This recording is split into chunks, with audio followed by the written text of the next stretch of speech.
feeling cleaner than I ever would be. It's cooler than Antarctica's weather would be. Damn, I think my swagger is a weapon to me. And dudes don't count you off the record to me. So don't be stepping to me, trying to shake my hand. I'm already the man, ain't trying to make your band. I feel the fact that I'm real just make them mad. I be smoking helium to inflate my swerve. I'm fact that I'm real just make them mad. I be smoking helium to inflate my swerve. I'm fly, yes, I'm high, yes. Every lady wanna get to this guy, yes. Go out tonight, I just might, yes. Style cleaner than yours, so don't buy, yes. I'm so debonair, so debonair. I'm so debonair, so debonair. I'm so debonair, so debonair. I'm so debonair, so debonair. You're not really seeing me, dog. Real talk. You feeling whacker than you ever would be. In mind, you think you. Hey, what's going on, everybody, and welcome back to my channel. Y'all, I am so sorry I've been gone. My allergies have been all over the place. But nevertheless, I'm back. And there's some things I want to talk about. Some stuff is probably a little bit older on YouTube now, but that's okay. We still gonna talk about it. But I want to get into this R. Kelly stuff with Reshona.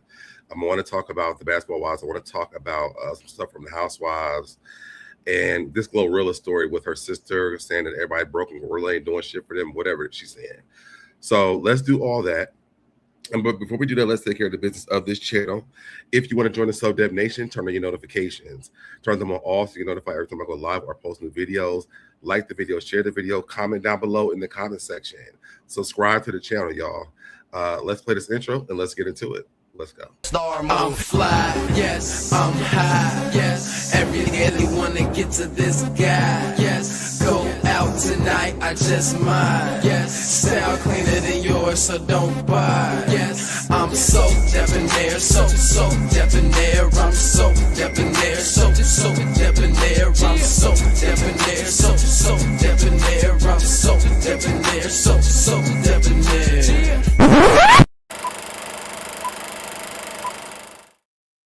All right, y'all, I am back. All right, what's going on to Grown Woman in the chat? Hey, SoDeb in chat. What's going on to Pink Dynamite? What's going on with you? Yes, I'm like at 90%. What's going on, JoJo? What's going on, JoJo? All right. So as you guys know, I play a little stuff before we get into the conversations because I do gotta let people get time to come into the chat because of the algorithm and how it's working, and because I haven't been on, I'm back down low, but it's okay. We're gonna get back. All right. So I did want to pull this. I want to talk about this, I think the last time that I was on here, but I know that at the airport now you have to have, they send us a real ID. And I don't know what that is. I know that you have to have like two forms of an ID. Even if you have a passport, from what I thought I understood from a few months ago. But now they're charging you if you don't have the ID. So let's play this and let's get into it. Man, I'm at the airport and I ain't got no real ID. Can you believe this shit? They say I cannot get on my plane unless I pay $45. Tell these motherfuckers you gotta pay $45. So he don't $45 if you don't got a real ID. It ain't about the money. $45. 45 motherfucking. What is the real ID though? 45. Ain't that crazy? $45. So anybody who ain't got their real ID, you better get it now because they charge you $45 to get on a plane that you paid for. I'm trying to understand, what are you going? How do you go to the airport with a fake ID? Is that like a ID that's expired, or what is the real ID things? What I'm kind of confused on, because I'm like, I mean, I think we go to the airport with a real ID every time, unless you got like a real fake ID. What's going on, Whitney? Happy Thursday, SoDeb, and please make sure you like the live. Yes, y'all, please like the video. But I'm just trying to figure out what the real ID is, because I'm like, I'm assuming you go to the airport with your driver's license or your state ID or your passport. But I think you have to go with like two IDs now or something like that, from what I remember. But I don't know if you guys figure that out. Drop that down in the chat and let me know if you know what it is. Because I would, maybe, matter of fact, maybe I could just look it up.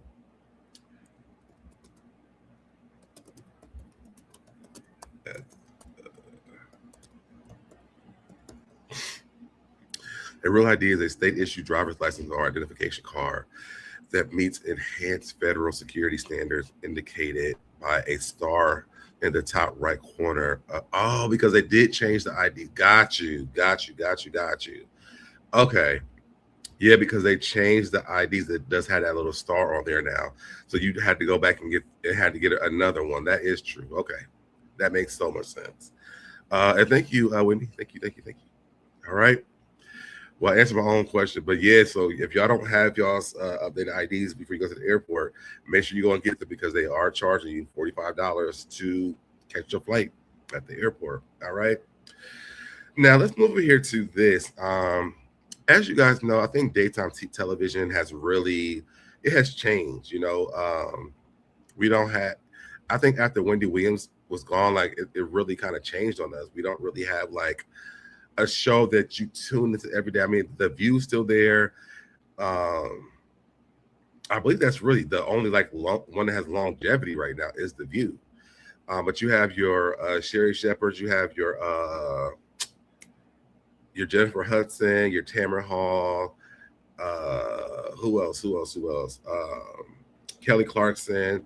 Well, y'all, they're canceling Sherry Shepherd and Kelly Clarkson. Now, I've never watched Kelly Clarkson, so I wouldn't even know where to start from there. Sherry Shepherd, people like Sherry Shepherd's show, and I wasn't the biggest fan of Sherry Shepherd until she interviewed somebody that I really wanted to see. So I'm surprised that Jennifer Hudson is outlasting Sherry Shepherd because Jennifer Hudson doesn't even know how to interview anybody. So I'm surprised that they're going to cancel Sherry Shepherd before they cancel Jennifer Hudson. But it says that just landed back in New York. This is from Brown Grinding Lauren off of the basketball, off of the Breakfast Club. It says just landed back in NYC to all of these major shakeups in daytime TV. Kelly Clarkson out of 7 seasons, Sherry Shepherd out of 4 seasons, and a source is telling her that sadly Jennifer Hudson's show is the next cancellation that we'll see. So I'm wondering what's really going to happen with the daytime television after this, because that's almost all the shows besides Tamara Hall, right? Kelly really had a wonderful show. Kelly quit. Oh, okay. I never watched her show before, so I don't know. She was like Ellen to me. Like, I mean, I liked Ellen's show, and I've never turned into Kelly Clarkson. I would watch Ellen, but I never turned into Kelly Clarkson. But I wonder what daytime television is going to look like now. Are they going to be putting up new shows, or, even with Sherry Shepherd, she got her show because Wendy was gone, and so is there like a backup show that's coming or something? I would love to know what the future of daytime television is going to be like. I also think that there's a special talent when it comes to daytime television. I think that Sherry Shepherd tried to give us that on her show, but it just didn't land well. And I think, to me personally, this is my own personal opinion, I think to me it was more of like a knockoff Wendy Williams show. And then Sherry Shepherd was friends with these people, so she would be nice, and when she was saying things about them. Wendy Williams really didn't care. She would talk about you and invite you to the show. And then they would come on the show like, I remember you talking about me last week, but, I'm here. So I think that was the thing with Sherry Shepherd, is that it just wasn't authentic to her, I guess. And then I think it could be like a star. And maybe the same thing for, Jennifer Hudson, I still couldn't do it. But no, I don't know. I don't feel like there was authenticity in Sherry Shepherd's show. She did great interviews. But I don't think that the content was good on the show. Yeah. But all right, y'all can drop down in the comments and let me know what you guys think about that. Let's move on over here to Nicki Minaj, because she's spazzing out on the internet again. And this last thing that I just saw of her, I really did not like it. I thought that, I'm like, wow, this lady is just going to say and do anything. And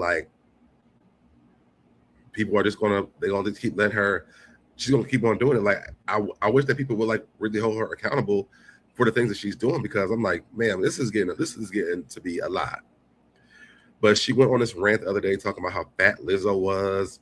Hold on. She went on here and she said fat Lizzo lost 300 pounds just to sell 300 albums. So now she has loose skin and a flop album and a weird charge. Sheesh. Like, what did Lizzo do to you? What did Lizzo do to you?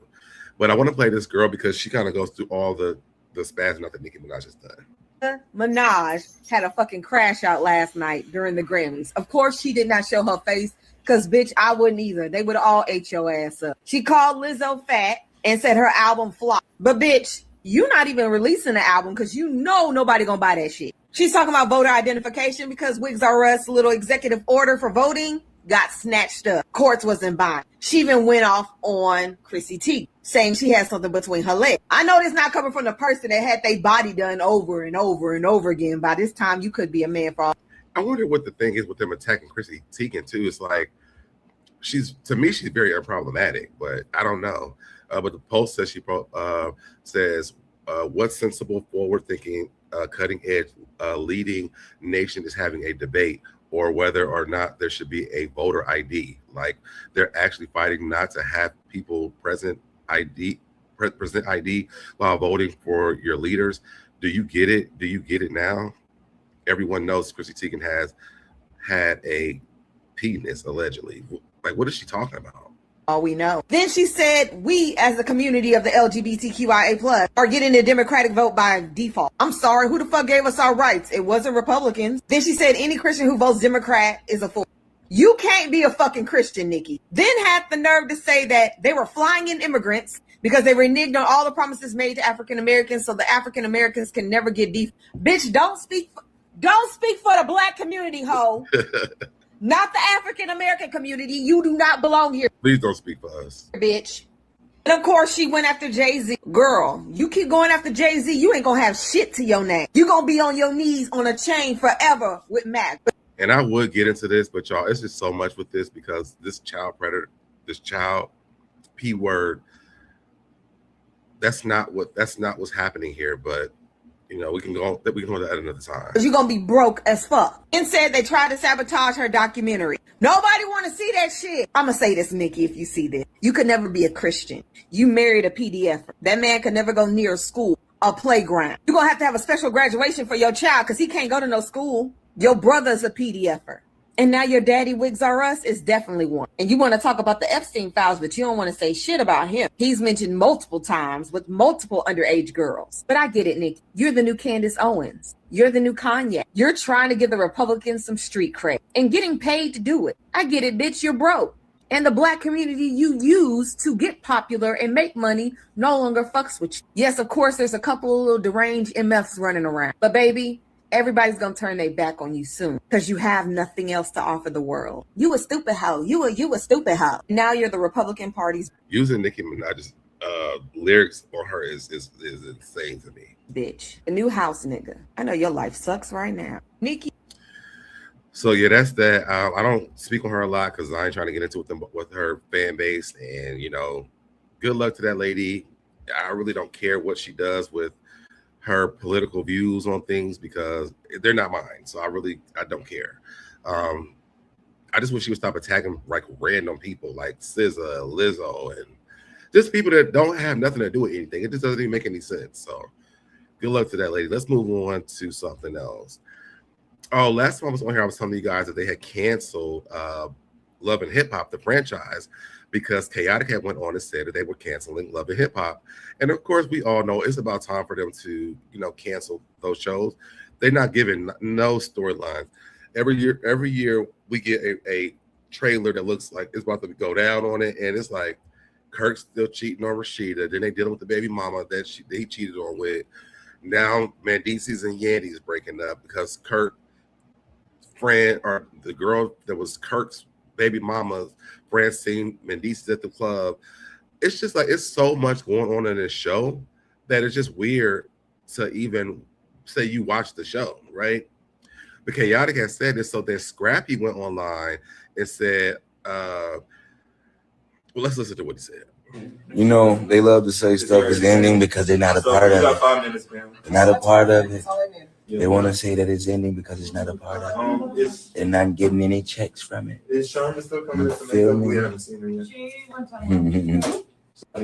You know, they Love and hip hop. This is what he said. Allegedly. We only watched that. We watched that last time.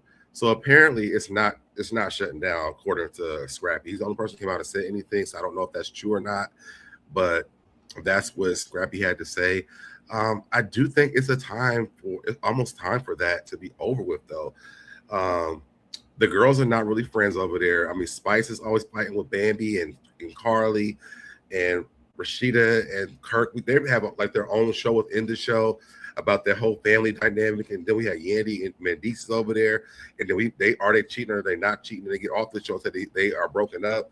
It's like, why are we watching this? Take us out the group chat. So, and then I know that Claudia Jordan was saying that it wasn't canceled because she said she's still filming for Love Hip Hop Miami right now. So I don't know, but from what Scrappy is saying, what Chaotic said is not true. The show is not canceled. Now let's get over here to some Married to Medicine and Bravo conversations. It looks like that Dr. Jackie and Dr. Simone have unfriended each other on social media. I think Simone is she can't deal with Dr. Jackie anymore. Oh, I'm sorry. Dr. Simone has blocked Dr. Jackie, but Jackie's still following Simone. I think that's childish of Simone because she doesn't have to she doesn't have to have your back on something. I actually think on this last episode, she handled that situation the right way. I have never watched any Love and Hip Hop shows. Sorry. Listen, most people ain't watching it. But I do think that Dr. Jackie handled the situation with Dr. Simone and Dr. Heavenly the right way this last time. She's like, I'm not asking either one of y'all. I want y'all to talk about it, and then we can all hear it at the same time, so there's no back and forth. And I just think that Dr. Simone, whether people want to believe it or not, or route me on this or not, I think that just as immature that Dr. Heavenly is to everybody else, Dr. Simone is very immature as well. I don't want to sit around watching her yelling, screaming at everybody in their face and all this other stuff.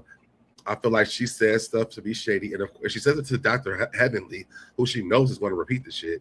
So it's just like, why do you want everybody to hold Heavenly accountable when you're not that far past her? What's going on, Sparkle? What's going on, Sparkle? Simone does too much. The screaming and wanting Jackie to always, like it's just too much. See, Cecilia Maj chat. I don't know what that means. But yeah, she does too much, like all the screaming and the yelling, and she's in your face screaming and yelling. And even Quad was saying on this last trip, she was like, Simone might yell and scream, but she ain't never going to like touch nobody or whatever. I'm like, I hope not. Y'all all in your 50s and 60s. Maybe I'm in my 40s. I'm not fighting. So I would hope y'all wouldn't. And y'all doctors and shit. So why would y'all be fighting? But that doesn't take away the fact that she yells and screams in people's faces. Take Heavenly out of the equation. She does it with everybody when she's upset. So does Heavenly have problems? Absolutely. I mean, Heavenly does the same thing. Heavenly just says stuff that she probably shouldn't be saying. But Heavenly is held to a different standard than Simone is to me. I think that Simone is she got the same damn problem. Simone is all bark and nobody just think, yeah, I'm like, I can't. I wouldn't be able to be a friend. I wouldn't be able to be a friend. But y'all can drop down in the comments and what you guys think about that. And that's sad that Jackie's still following her and she decided to just randomly unfollow her. Like, grow up, you know? Now, I know some of you guys probably don't watch Real House of Salt Lake City, but I got to pull this up. We watched the Housewives of Salt Lake City reunion. Bronwyn and her husband have separated. Well, apparently she out with a new man, or her husband Todd. She out with a new man now on a date with some model. And I love this for Bronwyn, to be honest. I think that Bronwyn needs a younger man. I think that I don't know if this is going to last because it's like a rebound thing, but I'm glad that Braun is moving on to somebody else. That man is too old. I think the same problem that Braun is having, Karen is probably having too. They're married to these older men, and they are women of a certain age. Like, they're not as old as these men are, so they don't want to be at home taking off your socks and like sitting at home watching TV all the damn time. They want to go outside and do stuff. I'm like, every time we see Braun outside with damn Todd, I feel bad for her that she's outside with him because he looks so uninterested in it. But shout out to Braun for finding her a younger man, and I hope that this leads her to a something better. All right. Now, a few weeks ago, Quad and Giselle was on Watch What Happens Live, and what's going on, Fred? What's up, Fred? Quad and Giselle was on Watch What Happens Live, and there have been some news and there have been some things going around in the news where they were saying that Married to Medicine has a higher rating than Salt Lake City and Potomac. Why they put Quad and Giselle on the same damn show together, I don't know. But Quad decided to address Giselle because Giselle and Robin had a podcast where Robin was saying that Bravo was recycling. Did Atlanta run out of people because they're recycling the girls? And so Giselle, I don't think Giselle knew what she was talking about, but she was talking about Married to Medicine had Angel from Basketball Wives, and then K. Michelle from Love and Hip Hop. And I guess in the past, Bravo would not, they didn't want to mix up the franchises. So Giselle's like, what? I wouldn't. Robin said that wasn't me. Girl, I don't know. Talk to your soror, because I don't listen. I wasn't saying nothing. I don't know nothing. So then they go back to their podcast. We trying to be shady, but we can only be shady when we're not around the people that we shading. And this is what they say.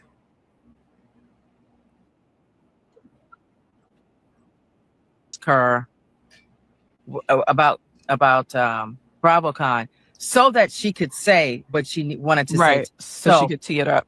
Right. So she was obviously practicing. And Giselle should be the last person about practicing anything, because man, if you don't even practice your reads on the damn show, you have to go into confessionals to even talk shit or go to the damn podcast to do it. Really wanted to get this off her chest.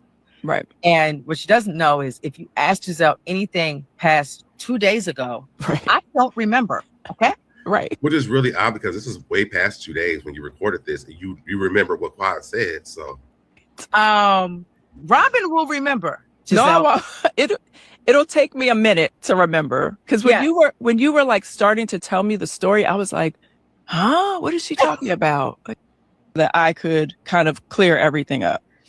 The first thing I would say to my soror Quad is, and to Miss Jackie, Dr. Jackie, and Dr. Simone, and Dr. Heavenly, and Dr. Contessa, and Toya, I would say this to all of them. In my opinion, Married to Medicine has consistently been the best show on the network. Y'all, I want to tell y'all that Giselle has a still face, because when Robin said this, Giselle did not like that. For her to say that Married to Medicine is at the best show on Bravo, look at Giselle's face. She like, Giselle didn't like that Robin said this. That's my opinion. So whatever we said, you see her moving her tongue. I'm like, we get off this bit. When we get off here, I'm gonna cut her ass out. What's going on, Norris? What's going on, Norris? Giselle did not like that Robin had just said that. On Reasonably Shady about Married to Medicine was not a dig to the show at all. I originally, when I heard it, I did not think it was a dig to the show. I knew what Robin was saying. She was saying that they don't take girls from other franchises. It wasn't a dig. The way they probably wrote back the Quad probably was a dig. But when I saw the clip originally, I never thought it was a dig to Married to Medicine. I think they have, and I'll never agree with Robin, been consistently the best show. They have had the most consistent cast for, I don't know how many years now, 12 maybe. So what I said was, I found it interesting I think I said exactly, this is exactly what I said. I said, I think Atlanta is running out of people because the network is now doing something which in the past they were against doing when it came to casting, which was they are casting women from other networks. And I know, just, you know, having insider information, I know that that was something that they avoided doing. This is what she actually said too. They did not want to hire people from VH1 if it wasn't in the NBC Universal family. So if it wasn't like E! Network or whatever, they didn't. Which is very interesting, I guess, because they're having this conversation now because Evelyn was just on The Love Hotel. She was on the first season of that. So it's weird that she even said Atlanta's run out of people because Evelyn was just on Love Hotel the other day on like the first season of that. And I mean, isn't Traders a part of the NBC thing? I don't know. They weren't interested in hiring talent that were on other networks and other shows, such as Love and Hip Hop and Basketball Wives. So I said it kind of jokingly, oh my God, Atlanta must be running out of people because now the network is doing something that they traditionally have never done, right?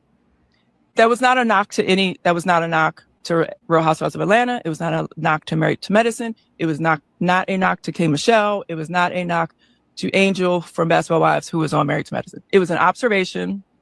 Okay, maybe it did sound shady, Robin. You know it did. She could have just said, like, I apologize because it came out shady. The show is called Reasonably Shady. So you know that it came out shady because the show is built off being shady. Worded in a shady manner, but it was not a knock to any of those shows or any of those women. And I said, so they renting and recycling. Exactly. That's what they do. And it took Giselle the entire podcast while Robin was trying to explain this to give up that one line. That's how when she's acting like you got to hurry up and respond to something, ma'am, it took you that entire podcast to even give rental and recycling. Exactly. Right. But that's that. When we had a commercial break, she asked Andy to ask. So my thing is, Giselle, if you're going to have this type of energy, have it while Quad is actually on that panel that you're on. Don't get to your podcast and then have this type of energy with them. Like, oh, she was mad. She was so mad at y'all us saying this. And, you know, Robin said it, not me and all this. No, you have this energy with her when you over there. They're washing and recycling. Now, I did say that. She was like, no, it was Robin. Robin was saying it wasn't me. It was Robin. Talk to slow girl was Robin. Robin was saying it. Robin. Girl, let it tell the truth and shut the fuck up. But she probably had to think about what to say because she don't be knowing what to say. Nevertheless, I wish that Giselle would be a real person, like, and stop with the shit that she's doing because, again, Quad was sitting right next to you. You could have given her all this energy that you have on this trying to be shady podcast that you can't be shady on a real life podcast, and gave it to Quad. Quad would have ate you up, but hey, you know, y'all can drop down in the comments between the let me know what you guys think about that. Let's move here to Ashley Darby. So they have asked Ashley Darby about having a storyline on the show, which we all have had this conversation over here, over any show, every YouTube channel you've been on. Ashley Darby's response to people saying she has no storyline on the Real House of Potomac. I don't really care if that's what you feel. I'm sorry to hear that you have that feeling. I think that Ashley realizes that we view this show, and if we keep saying that, you're gonna be sorry and sitting at home with Robin watching the show and on a damn podcast talking shit. But let's go ahead and listen to this. What do you say? Because I feel like we do this, like as a podcaster, as a fan of the show, we'll watch somebody for a number of seasons and years and then say, we feel like they don't have much of a storyline. For people who are saying to you, we didn't really get that much from Ashley. And the fact that Sharice's son even said it is an even bigger hit because he said, I guess you needed a storyline. So it's not even just the people that the fans of the show. Your friend's son said this, and that you used him as a part of your storyline for the show because you ain't got one. So don't be blaming it on us. Your friend's son said it, the one that you slept with. What do you or you was smooching with? Have to say to that? And do you think we'd see more from you next season?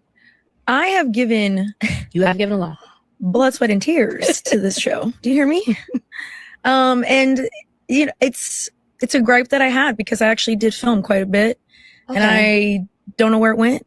Oh, not the production excuse. Not the production excuse. But that's, you know, that's for me to deal with the powers that be. And yeah, I mean, it's different. You know what's funny is that on Housewives of Salt Lake City, they were asking Meredith these same type of questions, and she was blaming it on production, and they all got mad at Meredith for doing this because they're like, production is really good to us. And I'm in a space when it comes to Ashley on Potomac that they like her because they keep her on the show. And so I'm kind of side-eyeing Ashley because she's blaming production because, oh yeah, I filmed a lot, but they didn't put it on. Yeah, because it wasn't interesting. That's why they didn't show it. My life looks very different. Okay. It's a little more peaceful. Good for you. Yeah. And there are different challenges now that I'm taking on. So for people to say that I don't have a story, I don't really care if that's what you feel. I'm sorry to hear that you have that feeling, you know, but I'm living, I'm loving, and I'm thriving. Nice. Oh my God, not that damn song. Plug. Mm-hmm. What do you... I do think that it's time for Ash. She needs maybe take a break from the show and figure out what life looks like for her, because I mean, it's been the same storyline since she's been on there. Her mom is dating that man underneath the bridge. Michael and her finally got divorced, so she couldn't talk about that this season. She got her own house now, so I mean, she can't talk about that this season. She's dressing like a hooker this season. I mean, I don't know what else to call it. She's not giving anything besides she's dragging on other people's storyline or making storyline on other people. And she's dragging it on episode after episode to the point it's well, I'll wait 3 episodes from here so we can get to the next topic, because her and Giselle do the same shit every time. They drag on storylines that nobody wants to hear about anymore. I cannot tell you how I never want to hear the word catfish ever again in my life. I never want to hear it. Giselle and Ashley just be doing nothing and getting paid for it. And I don't understand it, but I feel if people need to keep calling it out and let the networks know that, listen, Ashley needs to find a storyline, or she needs to get the hell up off of here, because we're tired. We are tired of Ashley not doing shit. And it's so crazy how they go on interview on these different podcasts, but they will never come over here and get into the fire with us. They won't do it. We will eat them up. This girl right here that's interviewing her, she's not gonna ask questions that we gonna ask her. Because I would have been well, I mean, tell us what the storyline was this year, this season. What was it? Ashley would be like, well, I called. I made sure when Giselle said catfish, I brought catfish to a party. My mom's friend was underneath the bridge. He went to go get help. After that, she got to check the fuck out because she didn't do nothing. Because I would have been I mean, I could have named them 2 things for her first. And they were outside of these 2 things, what did you do? And I'm did you bring one of Giselle's boots so you can lick it on the screen and let us know what you've been doing? Because that's all you've been doing is look at Giselle's boots. You the new Robin Dixon. That's it. Only thing is you ain't sleep on the couch. But y'all can let me know what y'all think about that. Now, I did want to get into this. I saw this on the Jasmine brand, and I would have actually loved to see this. So rapper The Brat is making it clear that she has no plans to step into the drama world of Real Housewives of Atlanta. She said it kind of has been a little conversation. The Brat 51 told the Jasmine brand Weekly, Us Weekly, while promoting her new book with wife Jessica Harris Dupart, The Way Love Goes, a guide to building a beautiful and everlasting relationship. I'm scared. There's going to be conflict. They're going to throw something at you to make you want to be mad. She added, I just didn't want to be that person because I feel like they know my temper is pretty short and they're definitely going to try me. And I'm like, what she said is she won't go back to jail. That's what the brat said. But I think that that's interesting that she said that. And then we're going to get into basketball wives a little bit later, but they were talking about how, they're over there fighting and shit. But if the brat thinks it's about Housewives of Atlanta, why is there such a big gap for Housewives and basketball wives? Because Portia done drove it down the alley. She done on a reunion show. Like, they've been fighting too, but they have the worst stigma. What's going on? New to the channel, you're every man. Thank you so much and welcome. Hopefully you subscribe to the channel. But they've been they fight on Housewives. They be going to jail on Housewives. The only person that went to jail on Housewives was British. But they don't have like the perfect Patty situation over on Housewives. But for some reason, they're looked down on and frowned upon because they argue and fight. Housewives of Atlanta, all they do is fight. Housewives of Potomac, all they do is fight. Any Housewives franchise, all they do is fight. They're not that different.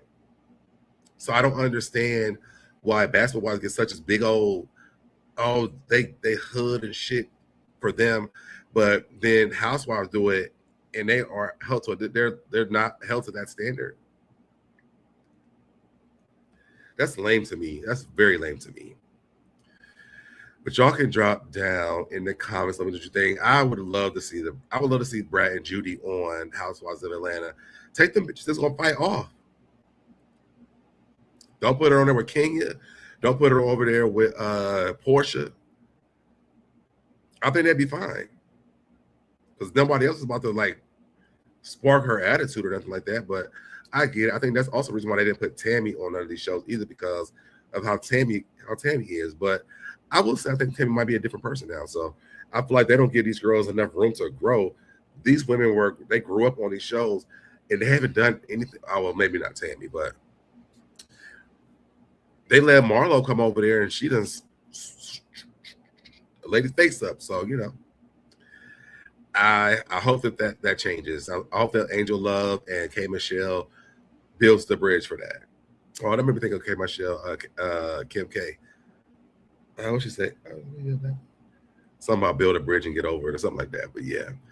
All right, let's get into basketball wives. If you guys don't know, this is the Basketball Wives 10 account. Unfortunately, ain't no more basketball wives, right?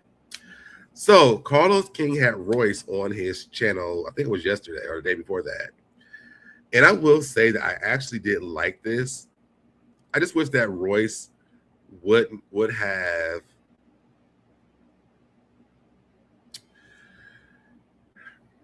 I think what they said on here, again, Bravo does the same thing.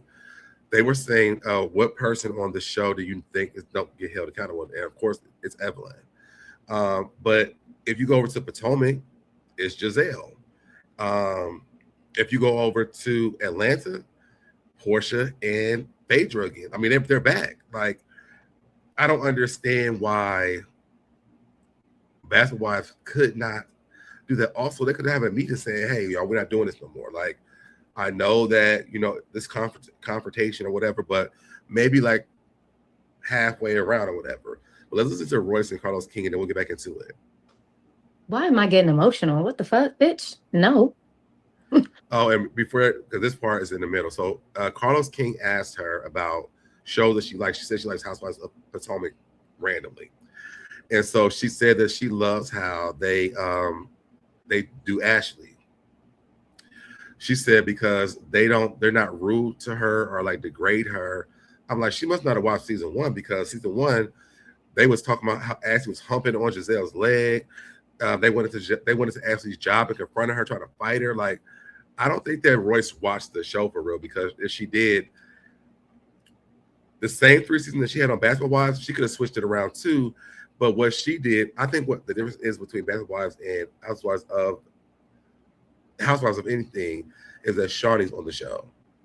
And she did keep saying that she was calling Shawnee Vashonda so that they wouldn't put some clips and stuff in the show or whatever. But you going up against the person who created the show. So yeah, you probably got a little bit different problems than Ashley does, because I can guarantee you if a Shawnee was running Potomac, y'all probably doing the same shit if she was on the show. But let's watch. Let's watch. Let me stop drinking this. Sometimes it's about the company you keep. Mm-hmm. And I love the fact how they have embraced Ashley. And then I even look at like other shows, and I look at how she must be looking at like the last few seasons of this. What's Portia's best friend on Atlanta Housewives? Shamia. I love her. Even Shamia and Portia are not great examples of what she's talking about, because Shamia and Portia was just getting ready to fight in the new season. But I don't think that Royce really watches these shows. I think that she's just trying to make excuses of she wished they would have treated her like Ashley, like now. I don't know. It doesn't make sense to me. But the examples she's given, they're not true. Like, she's the same way, you know what I mean? And it's like they don't chastise, they don't belittle, they don't degrade. And they definitely did that. And that's what I got. So I think what I would have liked for the show to do is exactly what it was brought to me for.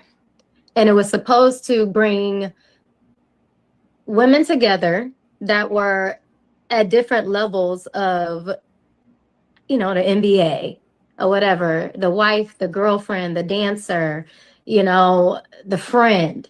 You know what I'm saying? That it was supposed to bring all these people together. And I do agree with Royce on this, is that is what I thought the show was supposed to be about, was them coming together from all aspects of the basketball world. So I do agree with Royce on that. And deal with real life and also follow their careers, but also follow the drama. What career has been followed with Basketball Wives? Name one. And so Carlos King sits here and tries to think about something, and she said, name one. So I wrote some down for all of us, okay? Since she doesn't know, and we can circle it back around. When Angel Brinks came onto that show, most of the show was about Angel Brinks in her clothes. We followed that into the entire thing. Even when she came back for the second season, it was about her designs. Duffy, we knew the DJ. She was a DJ. We went to her concerts. We saw Khaled, Evelyn, from Doja to the earrings to the bodysuits. We've seen all that. We watched Jackie with the Brassard, and I think she's trying to make some perfume or something too. We saw Jennifer's.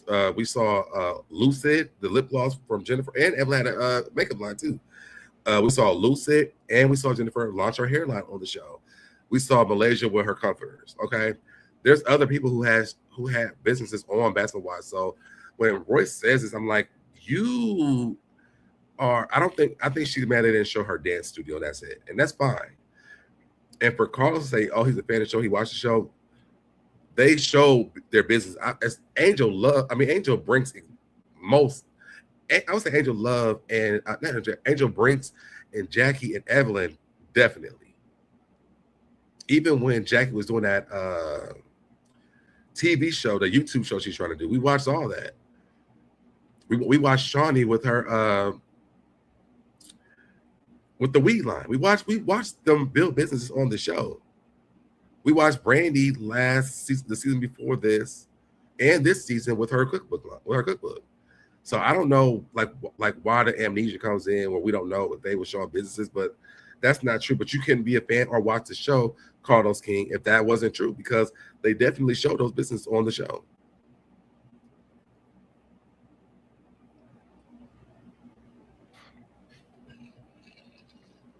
You can't. I mean, yeah. And that's what I'm saying. Like, but you go to, Atlanta Housewives, you go to Potomac, you go to all these other like franchises, even Bell Collective. You know what I'm saying? Like, you go to these shows, Love and Marriage, like they all have careers that have been followed, Even with Bell Collective, all they do is tear each other's businesses down. I think the girl's name is Latrice with the something locks with the vending machine hair. They talk shit about her business all the time. Like they just talk shit about each other's business the entire time. I don't think Royce watches these shows for real. I'm saying, and that's again where I go. You gotta give to get. Even when the other girl, I can't think of the people's names on that show. But when she was the Bell Collective, when she was trying to open up all those stores on that street, a girl came in. She was like, "Oh, I own some business over here." Like they weren't even trying to help her do anything. So it was just like, and then the one girl who had the dentist, they just chipped on each other's each other's businesses. So I don't know what Royce is talking about, but this was not. Carlos should have been real in this space and been like, or maybe looked it up or thought back harder, but maybe he just was a brain fart. But those shows don't do any different than Basketball Wives do. So this part to me was like, get to give because it's on the show. We didn't have that. Matter of fact, even that girl Keisha that Tammy fought, they had her dance business on there, and they had the girl Kenya on there because Tammy, and even Tammy, they had Tammy's Body Chronicle stuff on there. They had Tammy bring her whole team because of her daughter's being a rapper. They even tried to help that girl Kenya with her whole management thing. And then Keisha and Royce was trying to help her with their dance stuff. Like, I don't know what Royce is talking about here because I've seen so many businesses from these Basketball Wives. I don't know what she's talking about. They made me look like talk to me like I was trash. The team with the king. I think they talk trash to each other. I will say this. While we're talking about Basketball Wives, I want to say this real quick to people who are over here. Keep Cindy C in your prayers. I don't want to say too much, but please keep Cindy C in your prayers because this is why I haven't been seeing her in my chat. I spoke with her the other day. Please keep Cindy in your prayers, y'all. All right. Now let's go over here to Laura Govan.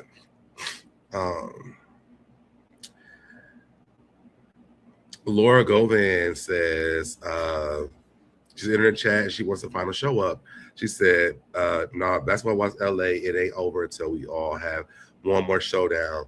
Shawnee, Drea, her, Tammy Robin, Jackie Christie, and the Big Three. Now, the Big Three should never be on any final show. They were only on the last season. And for them to skip over Jennifer, Evelyn, Royce, Susie, I would say even Kenya and Keisha,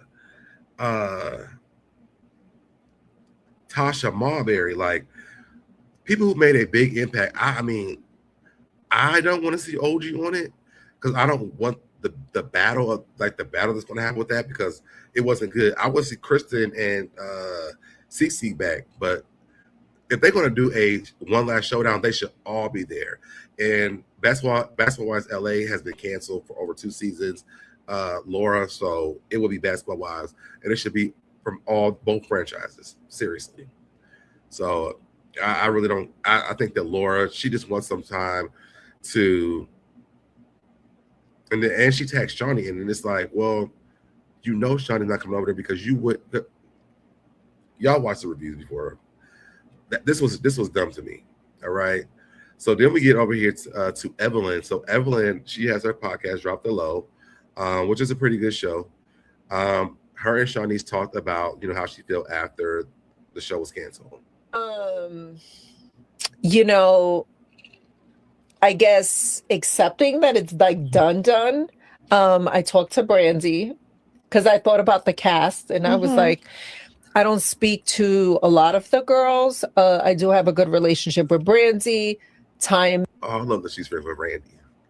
They just came on this last season. I'll call them, but I was like thinking of the OGs of the show. And she texted me last night, and even this. Oh, and Malaysia. Like, why wasn't Malaysia on that list? Morning, she was like, I can't believe it's done. And I think we're all kind of just accepting that there's no more Basketball Wives. Well, I'm still kind of, this is from one of the camera guys. Saw Shawnee's post. It's official. He goes, it's a sad day. End of an era. And I was there from day one. Miami to LA. You only get a handful of shows like this your whole career. I'm lucky to have been on this journey, and a sincere pleasure to watch all of you grow with us as well on set. We went from 30s to our 50s. She was like, it's crazy. Excited for our new chapter. You know, we always cross paths. I'm sure I'll see you again soon. Much love, and please stay in touch. Un abrazo grande. My emotion doesn't come from the show ending. It comes from, I mean, that's emotional too, but how many people depended on the show? There was so many people that like. And see, I love this about Evelyn. I'm sorry y'all that y'all don't like Evelyn for real, but I talk to Evelyn a lot on Instagram.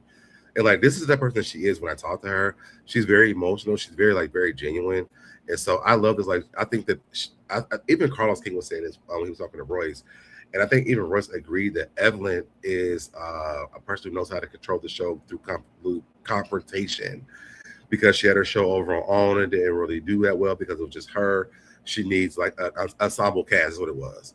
And so I love this about Evelyn because, I mean, literally a lot of people are really going to miss this show, besides the comment section who don't even watch the show saying, cancel the show, cancel the show, cancel the show, cancel the show, cancel the show. Evelyn, Evelyn, Evelyn, Evelyn, Evelyn, Evelyn, Evelyn. But a lot of us who watch the show actually did like the show. And so I think that it is sad. And she's going to say that, you know, a lot of the people that was working on that show, they needed that show. They have been with that show for like over 20 years. Like, y'all be saying cancel the show, but this is like unemployment right now for some people because y'all want to cancel the show.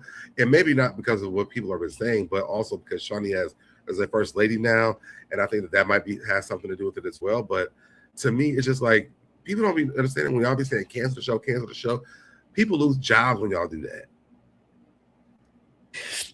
Loved what this is from on the show. It wasn't an easy show to work on, but like, we were family. I saw people have kids, get married. I'm like, oh my God, I became a grandma. Yeah. So it was such a long journey that I'm so grateful for. Like, I'm so grateful for it. I always say it was like a double-edged sword for me, you know, like it truly, truly was, because although it was helping me accomplish all these beautiful things in my life, it was also tough because I was so open with my life. And you know, it was one of those things where, you know, it's not easy on the show. It wasn't an easy show to work on, but. And I think that's something that made Evelyn a great part of the show, is that Evelyn did really give up a lot of her business on the show. Everything that happened with her, she told y'all. And then she's kind of like a Giselle. When the show's over, she don't respond to nobody. So I agree with her on that. Like, we were family. I saw people have kids, get married. I'm like, oh my. You know, like I told Shawnee yesterday, I said, girl, we had such a great run. Great run. Like, great run. Going into this shit in Miami, we didn't know what this was going to be, girl. Like, I'm thinking, all right, I'm shooting in this apartment. And like, I don't know. I didn't know that we were going to be here so many years later. And it was one of those things where I just took a leap of faith. I didn't even know what reality TV was. I'm like, I'm just going to do it. Who cares? And it really changed my life. So I'm so grateful for Shawnee. I know she has other projects and things that she's working on, but I know that this was tough for her. This was really, really tough for her because she knows that a lot of people dependent on this. And that's what she really looks at, you know? Yeah. You know? I will say, I think even for my channel, I can kind of say the same thing. Like, this was my main content, was Basketball Wives. So it's going to be, I had to find a whole nother niche for my channel now, because Basketball Wives is now over. I do know that Jackie Christie is going to be on the House of something, the House of Villains. So we will see Jackie Christie again on the House of Villains on the next season coming up. But yeah, this show really created a lot of revenue for a lot of people, because I remember, y'all, we have had it out on this channel about Basketball Wives. And me, Busy, and Cindy, and Brandy, like, I would go toe to toe with my Brandy, and then Busy didn't like Evelyn, so we would go toe to toe about that. Like, we had a great show. I met Cindy on YouTube because we were fans of this show. We both love Evelyn, so like, it is a sad thing to see that this show is over with. I really didn't take a lot of people's like opinions about, you know, the show to heart because it wasn't me. I'm just like, I'm here to review the show. But, you know, I will get a little heated a little bit with my brandy a little bit, you know what I'm saying? But other than that, I'm going to miss like this show coming back because it was a great run. So if y'all have any favorite basketball-wise memories or whatever, drop it down in the comment section. We are going to move over here to GloRilla and her family. Hold on before I get there. Okay. So apparently GloRilla and her family are going at it because her mama done had 10 kids. GloRilla not giving them no money. They poor. They eat spaghetti, ketchup sandwiches, is living in the house with roaches. They grew up poor, and they're mad at her. The way that the sister's going about this, I don't think that GloRilla is going to come around anytime sooner to help them with a month thing. I just don't. All right. Let me pull this up. We're going to start here, and then we'll move forward. Oh, and the caption, this is Scarface Wood is her sister. It says, I'm really go live and expose y'all favorite rapper. Same mom, same dad, 10 siblings. Y'all think she this upright ass person when she really not ain't fuck with you. Maybe she really don't fuck with you since she got on, and I'm consistently getting acknowledgement for being her sister, and she ain't fuck with you at all. Gloria Woods called my bluff. It's been 4 years. Why the media haven't seen your siblings? And don't say because you protected us because we still in Memphis. It's because you talk about our struggles and you don't F with us. Nah, let's clock it. So here she go. Y'all man, I'm talking about y'all favorite rapper. Y'all favorite rapper ain't shit, and I'm getting tired of it. Y'all mad. Look, y'all talking about some she ain't obligated. She ain't obligated when she wants. Y'all gonna hear the word obligated a lot. I'm just letting you know now. Sit here and all them interviews and talk about the struggles we've been through, and they reach back and help none of us out. But got her friends around it. And my mama still working at FedEx. Y'all better get the fuck out of my face. So apparently they feel like they're obligated to GloRilla because she has made it and she hasn't done nothing for the family. And I don't feel like GloRilla is obligated to do anything with them, to be honest. It's just me.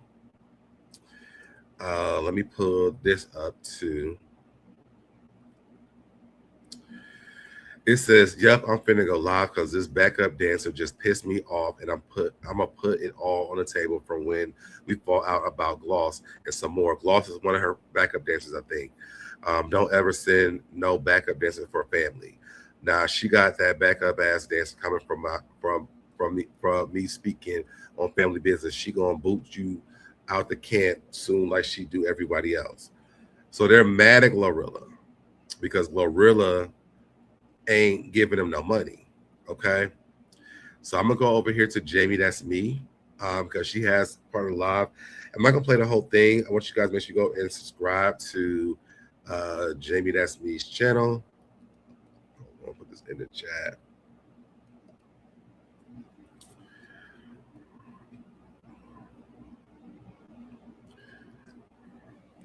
All right, make sure you guys can go subscribe to Jamie That's Me's channel. And let's get into some of the stuff that the sister has to say. And for all y'all hoes want to serious talking about we were just together in July, let me tell you the backstory on that.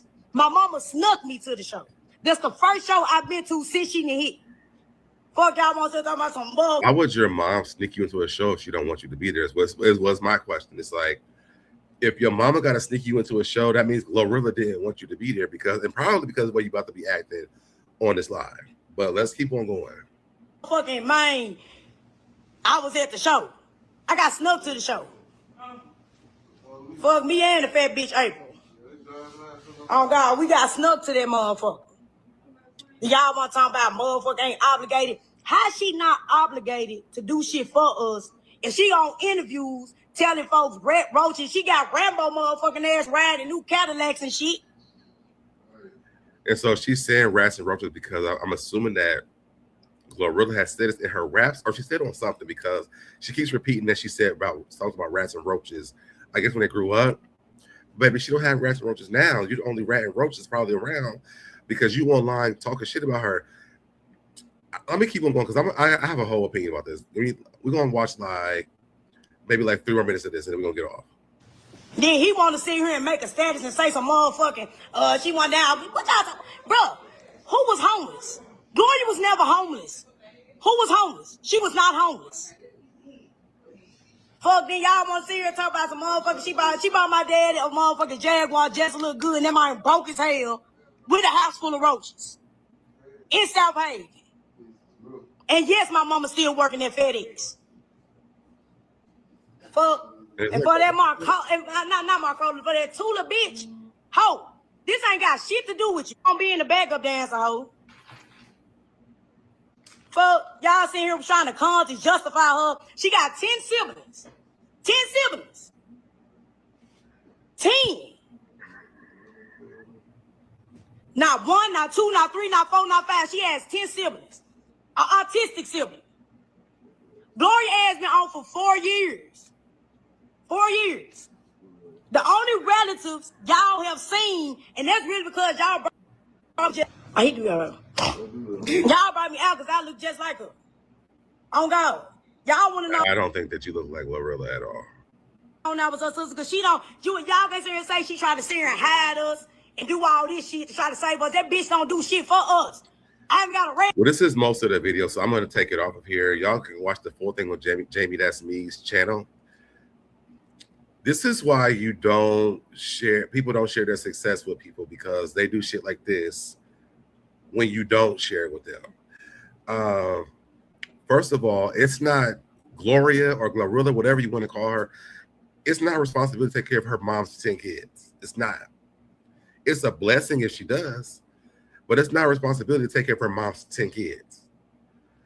And the way that this sister keeps on saying, oh, I'm obligated, damn well, I'm obligated. I'm definitely obligated because we was all living in the same house together. And guess what? Gloria decided to get up and do something about it. You still sitting at that damn house not doing shit. So why is it her responsibility to come over here and bail y'all out? And it seems like she been giving them money, but they spending it and not doing shit with it.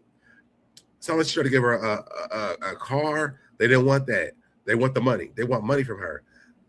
Don't give them shit, GloRilla. And they mad because her friends is living with her. I'm like, they probably working for her. Most people who start off, they family be working for them. But y'all so busy trying to take the money and not do shit. And you can tell them doing nothing. Talking about the mom still working at FedEx. I mean, mama should have a job, right? She got 10 kids. I don't think GloRilla became a rapper to take the load off her mom's back for 10 kids. I could see 1, 2, maybe 3, but 10? She gonna be broke by the time. I ain't heard shit from GloRilla in a minute. So if she would have given her money already, she'd probably be back at the house with y'all. Don't give them no money, GloRilla. I would not let them gaslight me on social media. I would not. You're gonna be sitting there doing another live like that they doing. They took all my money. Now I'm at the house. I ain't got shit. Don't do it. Because first of all, I don't even feel that grateful for anything that she's done for them already anyway. They're very ungrateful. And so then GloRilla had posted this.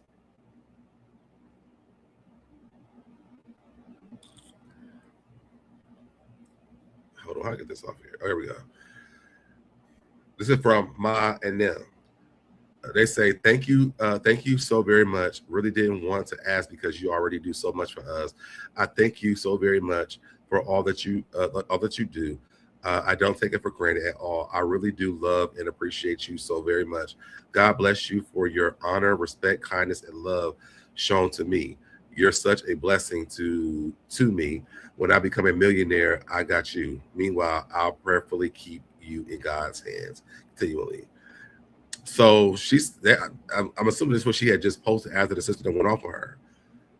Don't give them anything, GloRilla. You're gonna be broke with them. I'm telling you, don't do it. All right. But Jamie That's Me has like, it's like a 2-hour live of them going off on GloRilla, and don't do it. Now, what I'm really here for, now that we are here, I want to get into this R. Kelly. So buckle up, Buttercup, because we're about to get into some shit, okay? I want to get this R. Kelly. And is her name Reshona? I'm going to tell y'all before we get here, I'm sure a lot of y'all have already seen a lot of stuff already. A lot of the stuff that she said are the same story they did with Aaliyah. And I went back and watched a lot of things about R. Kelly and Aaliyah yesterday. I mean, toe to toe, like blow for blow. It's the Aaliyah story all over again. But before we do that, I got to start with this lady right here. Before it's going right into what we're going into. This lady right here, Kim Big Back Burrell.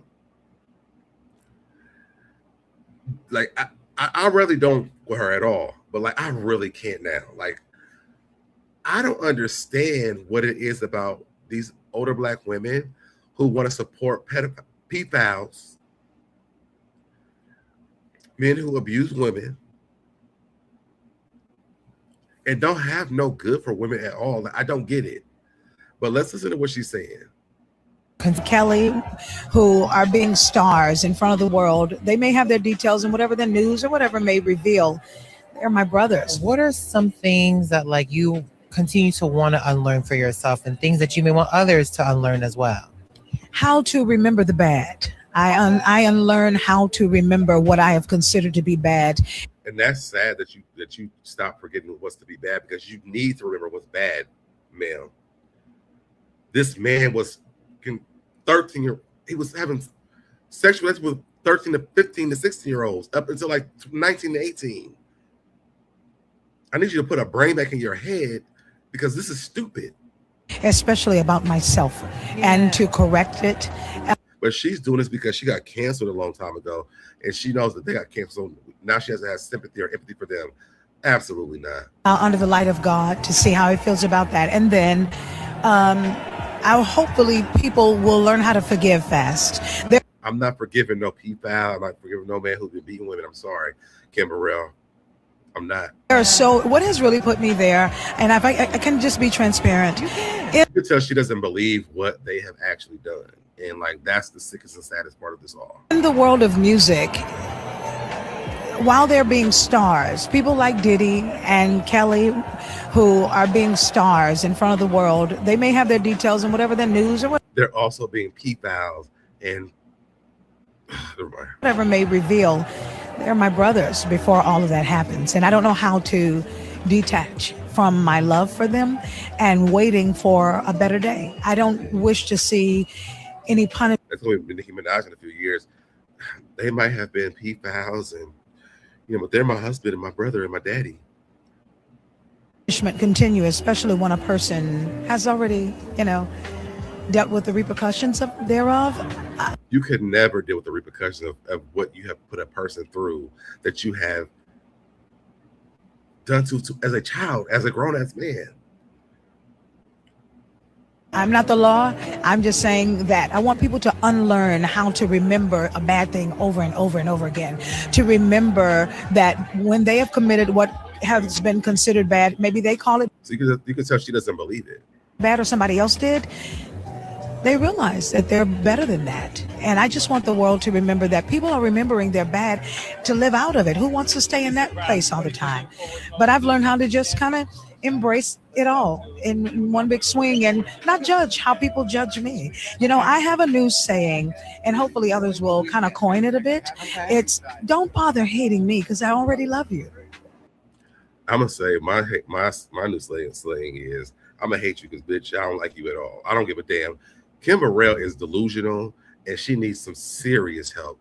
And sometimes people that talk like this, they've been through this as well, and they go through that Stockholm syndrome where they are in love with the person who has abused them, and so they talk like this. They want to encourage this. Oh, let's forgive. No, because I still go to counseling to this day. The girl is writing a book in 2026 from that happened to her back in the 90s. Kim Burrell should be ashamed of herself. She needs a publicist to tell her, shut the fuck up. Shut up and stop talking on interviews about things you don't know about, because this is disgusting. I feel like she would let R. Kelly babysit her kids. Her 13-year-old daughter could go over to his house and she would let him babysit her daughter. Continue the cycle. Do it with Kim Burrell's family. I mean, y'all could probably get married and have babies with them. This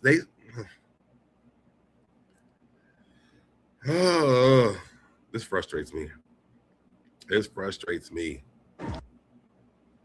Thank God. Kelly. She is a sick individual. I don't give a fuck what anybody says. She's a sick individual. Somebody needs to put a muzzle on her, because she's already in trouble with the LGBT community. Now she's over here being okay with pedophiles and a man who beat the shit out of a girl in a hallway, who has had sex parties and people. This is the church that people be wanting to go to. Not all of y'all, but that lady is demented. Like I don't know what else to say about her. She really is. Well, let's get into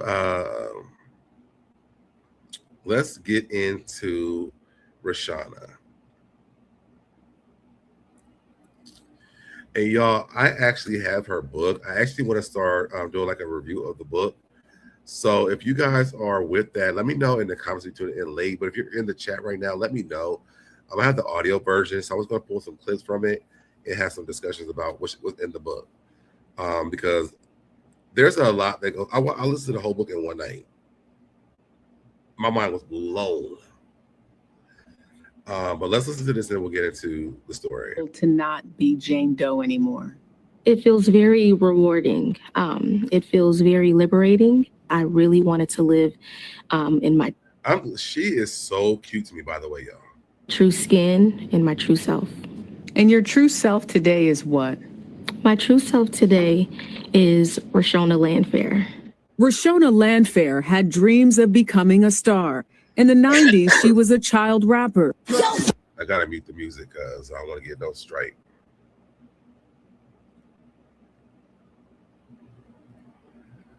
But they're saying that she used to be a music star, and then also her Sparkle.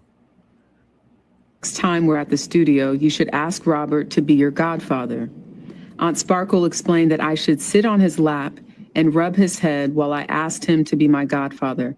Now, let me put this on pause, y'all, because when I heard this, I immediately was like, now hold on, because I've seen this before with R. Kelly. Why did I see this picture of freaking Aaliyah doing this? Not sitting on his lap, but rubbing on his head. There's something with this. And this is multiple pictures of Aaliyah doing this.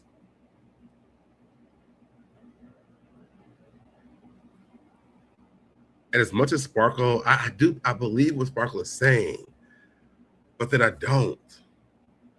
Because why would she ask her to sit on that man's lap and rub his head? And then you go over here and see Aaliyah is rubbing his head? I don't know.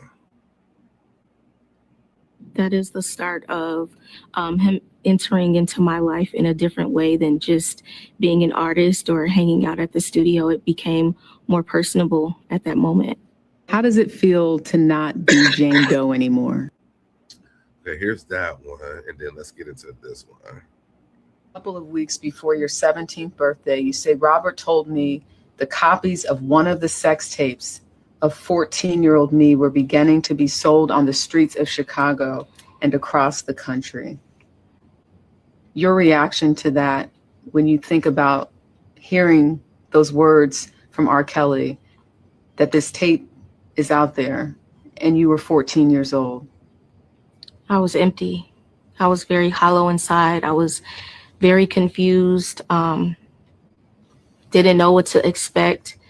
And I was embarrassed. Why not tell the truth in 2002 or 2008 when there was finally a trial after 6 years? That's one of my biggest regrets, not telling the truth. And I really believe her when she was talking about this. But again, when I have been trained and groomed since I was age 13, it was a couple of weeks before your 17th. I started believing the lies that I was telling. It was very foggy and unclear on what I really felt versus what was right or what was wrong. And even in moments where I despised Robert, I still lied for him.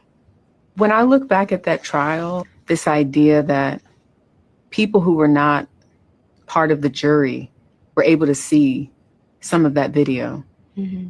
And the jokes that came from the video, because we're talking about seeing a person at the time, not knowing who it is, for sure, being urinated on and talked about. And it's almost like, oh my gosh, do you look at even the justice system as not protecting you to some extent?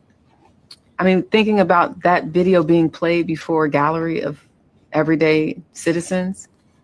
I definitely think things could have been handled differently. Y'all, this is really sad to me. I'm happy I wasn't there to witness everyone. Why? Imagine if they had her in that courtroom playing that video, watching that man pee on her. Watching that, you know, to the world imagery, I was not made to be a victim. I was a mockery. I never thought about that until she said this. She was never made to be a victim. She was always a mockery of. People made a lot of jokes about this, and I remember being in high school when this came out, and I was like, "That's R. Kelly, y'all." Like, I believe, I know that that's R. Kelly, and I'm like, when they were saying that the girl was only 13 or 14 at the time, this was a time of life, y'all. That like, it was like, I can't believe I lived in this time of life because people were really sitting around. Like, we used to take this video to people's houses and watch this. And we would debate whether it was R. Kelly or not. Not even like probably even processing that he's pissing on a 14-year-old. So for me, like this brings back a lot of memories. And like to hear her talk about it, I do feel sad. I'm glad that wasn't a person who was like making jokes about it. But it makes me sad that I sat around while people did make jokes about this. Because I'm like, that is a child. And I think maybe because of the things I've been through, I was more sensitive to it. But I never, watching that video, I felt disgusted. I felt sick. And that was very difficult to digest. It was very disheartening to know that my body was just being displayed and tossed around. And, you know, when I look back on it, I wish things could have been done differently, but those are all of the things that I had to internalize. I feel so sad for her. So Sparkle did respond about the whole thing about her telling her to go sit in R. Kelly's lap. She says, I am relieved that Reshona is finally free to speak her truth and beginning her healing journey. In addition to justice, I have always wanted healing and peace for her. I do need to be clear about one thing. Any suggestion that I groomed, facilitated, or enabled harm on my niece is untrue and deeply painful, especially given my documented actions at the time and throughout. When I was informed her parents were allowing Reshona to spend unchaperoned time with R. Kelly, I immediately contacted DCFC. When the tape surfaced and the state brought charges against him in 2008, I cooperated fully and testified under oath despite immense pressure not to do so. I did this because protected my niece from abuse, and telling the truth mattered more to me than any money in my career. This is the beginning of Reshona's lengthy deprogramming journey. It is true that she is a survivor of years of abuse, still learning to process what happened to her and who is responsible. It is also true and well documented that I stood up for her to try and stop the damage being done to her and countless others. I wish her continued healing and peace as she continues to not only find her voice, but hopefully require accountability from those closest to her. I'm going to tell you why I believe Sparkle.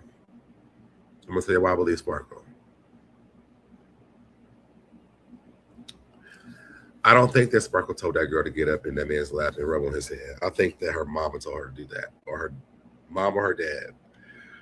She has an undying love for them because of the deal that they made. And I listened to the whole book.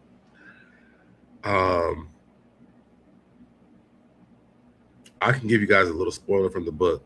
So one thing that she said is that R. Kelly made her tell him who Sparkle was dating. And Sparkle had just told her maybe like a day before. I don't know what the time length is actually. But she was saying, but Sparkle had told her that she was dating some other guy. I can't think of what his name was. So R. Kelly went and asked her who Sparkle was dating. And at the time, R. Kelly had already been messing in her mind, in Reshona's mind. And she was like talking about how she was jealous of Sparkle because Sparkle had told her that she was having sex with R. Kelly. So she told R. Kelly that Sparkle was dating another man. R. Kelly cut Sparkle off.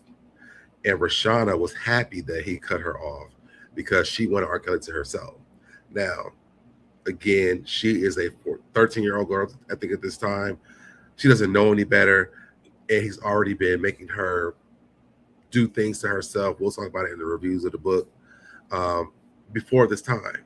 So I don't think that Sparkle told her to do that. I think her mother did, because as you go on into this book, you realize that her mother and her father enabled her, and they knew what was going on. They never went to get her. They never tried to save her. I think that the dad, R. Kelly, controlled their household financially. The dad worked for him as a guitar player, I think, and he bought the mother a shoe store. So financially, R. Kelly controlled that household. I don't know if you guys ever seen this movie called, I think it's called Seen in Plain Sight. What's going on, James? But this story really reminds me of that. And I've also been going back down to Rosa of Aaliyah. And when I tell you that this girl's story is identical to Aaliyah's story, it really is. I watched a thing yesterday from a guy that was married to a lady who was Aaliyah's chaperone. And he talked about, and it's so weird because actually she connects some dots for the Aaliyah story. One, R. Kelly used to live in the house with Aaliyah's family. We don't know what happened during that time. Two, R. Kelly, what's her uncle's name? Something Hankerson, Billy or something like that. And we'll talk about it during the reviews. But either way, after R. Kelly moved out of the house with them, I think that R. Kelly had already started grooming her, because before R. Kelly went back to Aaliyah the second time, they went down to Miami with the lady who was a chaperone. And she said, the guy said his wife was telling him that she said that R. Kelly wanted Aaliyah to sing to him like she was making love. And she was like, well, how can Aaliyah sing to you like she's making love? She's never made love before. She's only 13. And so R. Kelly called upset because he was like, well, I can't do nothing with her because this lady's in the way. They made that lady get away from Aaliyah. R. Kelly took Aaliyah to Miami for 30 days.